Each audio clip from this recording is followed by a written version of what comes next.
दोस्तों हींअर इन सदाबार महफ़िल जो ॿियों कलाम ॿुधंदासीं जंहिंजा ॿोल आहिनि लिखी लिखी ख़त लिफ़ूं पइजी वियूं। तमामु ख़ूबसूरत कलाम आहे दोस्तो। ऐं इहा शाइरी जेका आहे अली हसन बबर जी आहे, उस्ताद जलाल चांडे जे महबूब शाइर जंहिंसां उस्ताद तमामु घणी मोहबत कंदो हो, उनजी शाइरी आहे दोस्तो। तव्हां हिकु दफ़ो हीउ कलाम ज़रूरु ॿुधिजो। उस्ताद जलाल चांडे जी यादगार नायाब प्राइवेट महफ़िल वॉल्यूम नंबर 111 तव्हां ॿुधी रहिया आहियो वॾेरे नूर मोहम्मद वसाणी जे ताउन सां।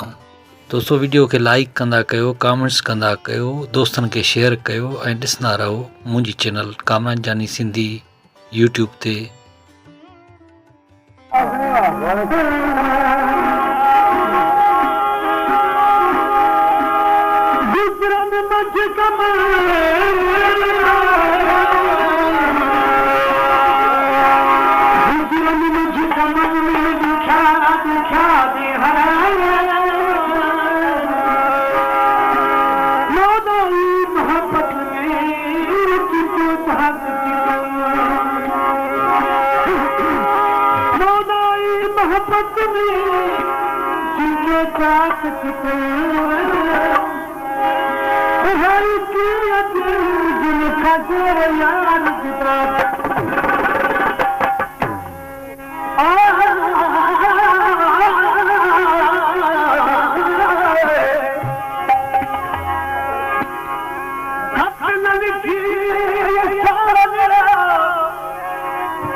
पेशकेश कामरान जानी सिंधी।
पेशकेश कामरान जानी सिंधी।